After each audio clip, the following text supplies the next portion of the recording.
Estamos aqui com o Fábio Feldman, que acabou de participar de um debate nessa belíssima sala da Catedral, no Ambiente Humanidade 2012, sobre infraestrutura e sustentabilidade. Fábio, na sua opinião, o que de importante ocorreu nesse debate? Eu acho que, fundamentalmente, a ideia de você colocar numa mesa redonda, num evento da Fiesp-Firjan, na Rio+20, Greenpeace, que é, na minha opinião, a mais carismática das ONGs do mundo hoje, colocar Firjan-Fiesp, quer dizer, as mais representativas do Brasil, colocar, além disso, cientistas de fora do Brasil, pessoas que são formadores de opinião, eu acho que representa um pouco o que a gente imagina que é necessário para implementar o desenvolvimento sustentável no mundo. Então, Tomás, eu que te pergunto, quer dizer, como é que você vê a implementação da sustentabilidade? Porque essa é uma reunião que nós não precisamos discutir conceitos, nós precisamos discutir como é que nós vamos trilhar um caminho que daqui a 20 anos permita dizer, olha, turma, valeu. Eu acredito, Fábio, que isso talvez sejam os passos iniciais de um movimento muito importante, porque a questão da sustentabilidade ela vai passar por uma conquista de corações e mentes, como ocorreu, por exemplo, com o cigarro, a questão do cigarro. Se você voltar 30 anos atrás, ver como as pessoas fumavam, e hoje como é a sociedade,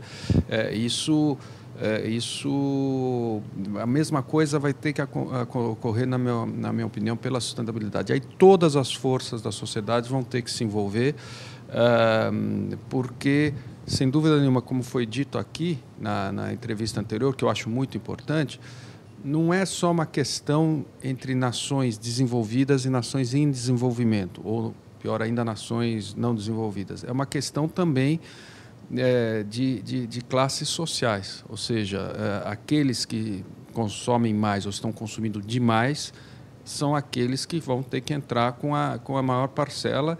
E eu tenho a impressão que, no fim do dia, a hora que isso ocorrer, as pessoas talvez estejam até mais contentes. E, aliás, esse movimento, eu não vou me estender aqui, mas já está ocorrendo um pouco no Japão, por exemplo, que eles chamam de pós-crescimento, onde as parcelas mais altas da sociedade estão abrindo mão de consumo e tentando ter uma melhor qualidade de vida. Tomás, eu não vou resistir te provocar. 30 anos atrás, a arrecadação do IPI do cigarro era a principal arrecadação do país.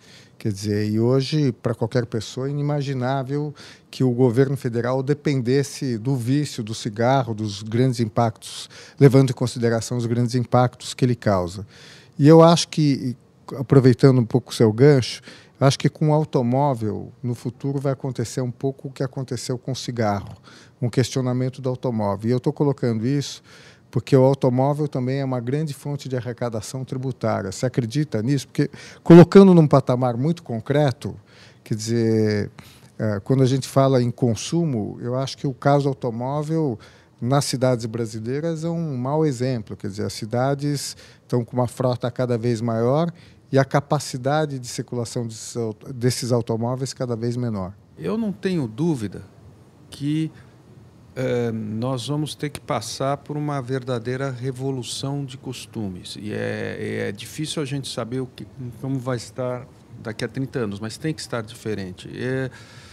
Se você pensar um pouco, grandes desafios é o que relançam a economia. Quer dizer, se você olhar o efeito que a Segunda Guerra Mundial teve na depressão americana, quer dizer, teve um desafio gigantesco, catalisou a sociedade e relançou a economia do que seria o mundo ocidental, mas com uma guerra, que é uma coisa horrível, não precisa. Então, se a gente fizesse talvez uma guerra pela sustentabilidade, eu acho que poderia se relançar. Por exemplo, na Europa já estão falando em substituir o motor a combustível fóssil por motor elétrico como uma forma, inclusive, de relançar a economia. É óbvio que isso vai implicar num enorme esforço conjunto de todos. Então, eu acho que sim, a questão da condução de cada um está no seu carro. Ontem mesmo eu perdi o voo porque levei 1h30 para ir dos Jardins a Congonhas. Quer dizer, então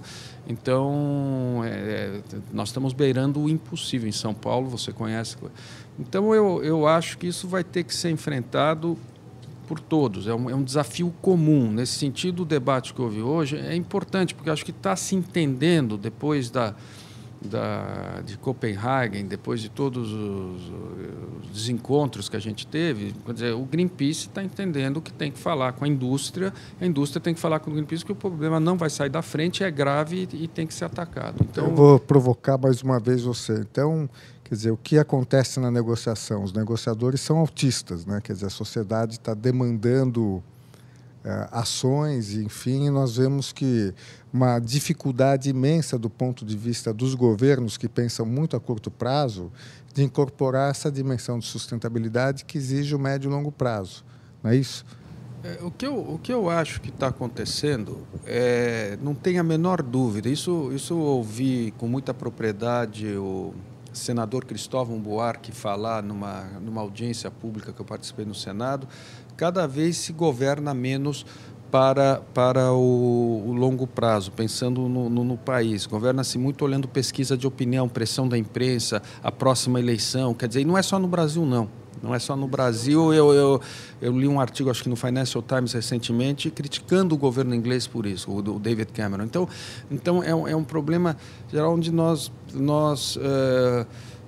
estamos vivendo num mundo muito imediatista, sob uma recessão brutal nos países mais desenvolvidos. Foi dito aqui com muita propriedade que pelo Carlos na entrevista anterior e confirmado pela Ana da Greenpeace, quer dizer, a ausência dos Estados Unidos nesse processo, o silêncio deles é extremamente ensurdecedor, né? Quer dizer, então, eles estão fazendo um barulho enorme ao não fazer absolutamente nada. Então quando você tem... E você estava falando dos carros, eu estive recentemente em Houston, peguei um rush hour lá. É um absurdo, realmente, você vê senhoras de cabelinho azul que pesam 50 quilos andando em carros de 3 toneladas, parando durante 3 horas numa fila quilométrica, todos com carros de 3 toneladas. Quer dizer, no mínimo, o que tem que se fazer como primeira etapa é mudar para carros de 700 quilos, eu não sei, menores, que levem 2 pessoas, entendeu? Quer dizer, que sejam de acordo, cafona, inclusive, entendeu? Então, inaceitável. Então é um desafio grande. Agora eu estou aqui mais para ouvir você. Você está me fazendo falar, eu quero ouvir você. Como é que você enxerga, então, um pouco essa questão, vamos dizer, de mobilidade urbana, de infraestrutura que nós discutimos? Como é que A questão de mobilidade urbana, eu acho que é o grande desafio das cidades do Sul. Eu até sempre cito o exemplo. Quando eu fui secretário de Meio Ambiente, a gente implantou o rodízio. São Paulo tinha 5 milhões de veículos. Hoje, São Paulo tem 7 milhões de veículos. Eu acho que a grande dificuldade é realmente do médio e longo prazo. Quer dizer, se nós não formos capazes de substituir essa visão de curtíssimo prazo, primeiro pelos governos, até você de relações internacionais, eu tive com um dos principais negociadores brasileiros e ele falou com certo cinismo para mim o seguinte: olha, a diferença entre a gente e os chineses é que eles têm a certeza de que eles vão estar lá daqui a 40 anos. Quer dizer, em regimes autoritários, quer dizer, o longo prazo é diferente de regimes democráticos, que a cada 4 anos ou 6 anos você muda o governo.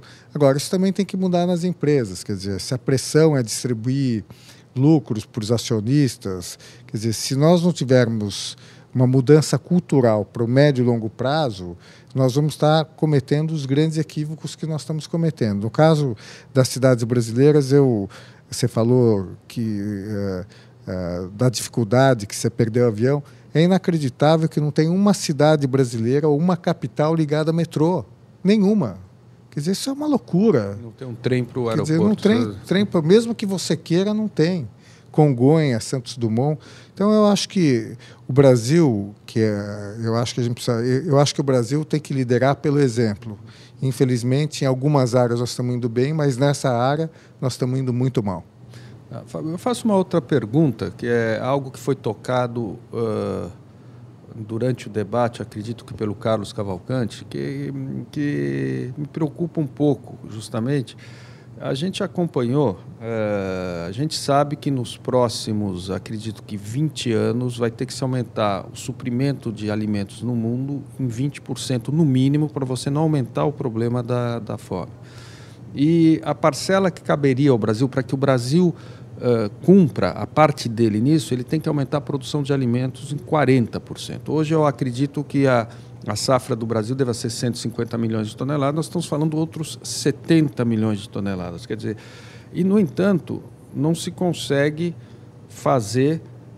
hoje no Brasil está muito difícil você fazer novos projetos de infraestrutura. Eles levam 5, 10 anos só para ser aprovado, então os preços saem totalmente fora do gráfico, da curva, do projetado. A mesma coisa ocorreu, o que o Carlos falou foi uma outra coisa, mas com o mesmo tipo. Quer dizer, a dificuldade de se implementar uma nova hidrelétrica, então se construiu no período, teve que se construir 10 mil megawatts de termoelétricas movidas a energia fóssil. Quer dizer, não está aparecendo para você que falta para as organizações não governamentais que bloqueiam esses projetos uma visão um pouco mais holística, não precisaria ter assim, onde se discutisse talvez, então se não vai poder fazer isso, qual é a alternativa para resolver esse problema? A alternativa prática, que os números fechem. Olha, primeiro, eu acho que a questão é que em alguns países do mundo você já tem um instrumento que chama avaliação ambiental estratégica. Ao invés de você discutir projeto a projeto, você discute programas, e o Brasil não tem isso. Eu acho que nós deveríamos ter isso, mas eu devo dizer para você que nós temos que melhorar o licenciamento ambiental. E a melhora do licenciamento ambiental é um desafio de todos. Quer dizer, muitos projetos são mal desenhados, estudos de impacto ambiental mal feitos, isso gera muito problema. Agora, eu queria comentar um pouco sobre agricultura, porque no mundo nós falamos muito de fome. Só que, a depender do tipo de alimentação, o mundo, inclusive o Brasil, a África do Sul, já vive o problema da obesidade. Portanto, eu quero dizer que eu acho que é óbvio, nós vamos ter que aumentar a oferta de alimentos, mas vamos ter que produzir com mais eficiência e temos que ter uma discussão que é diminuir o desperdício. Quer dizer, o desperdício no mundo de alimentos é muito grande. Agora, eu acho que... Eu gostaria de encerrar dizendo o seguinte: eu acho que a sustentabilidade vai ser obtida à medida que nós formos capazes de trabalhar nas convergências. Quer dizer, eu acho que há muita convergência entre sociedade civil, setor empresarial, comunidade científica, e eu não gosto tanto de governos, eu falo líderes governamentais, porque governo, quer dizer, depende muito do líder ter uma visão de longo prazo, quer dizer, ter uma perspectiva do legado que ele vai deixar, e o mundo está com déficit de líderes. Quer dizer, você falou dos americanos, e os ingleses, nós desmarcamos a Rio+20 porque eles queriam celebrar o jubileu da rainha, não estão vindo. Angela Merkel não está vindo para Rio+20. Quer dizer, os grandes chefes de Estado que deveriam estar aqui não estão. E no caso do Obama é grave, porque o George Bush pai veio ao Rio, ainda que ficou muito na dúvida, e o Obama, que se elegeu em cima de uma plataforma ambiental, está fazendo um papelão. Então, quer dizer, a gente precisa também pressionar esses chefes de Estado para que assumam responsabilidade em relação a isso. Eu acho que, nesse sentido, quer dizer, essa conferência está mostrando falta de liderança e até da sociedade civil, cobrança, quer dizer, onde está Obama, onde estão os outros, que, no fim, são as grandes economias, que têm um jogo ainda importante a fazer aqui em relação ao destino do planeta. Tá bom. Então, Fábio, eu agradeço muito. Vi que nós temos muitas convergências, que é uma palavra que está começando a surgir aqui, e realmente... ele diz bem, não é só com os governos, nós temos que trabalhar entre nós para tomar as providências que a urgência do assunto exige. Não é mesmo? Muito obrigado. Obrigado.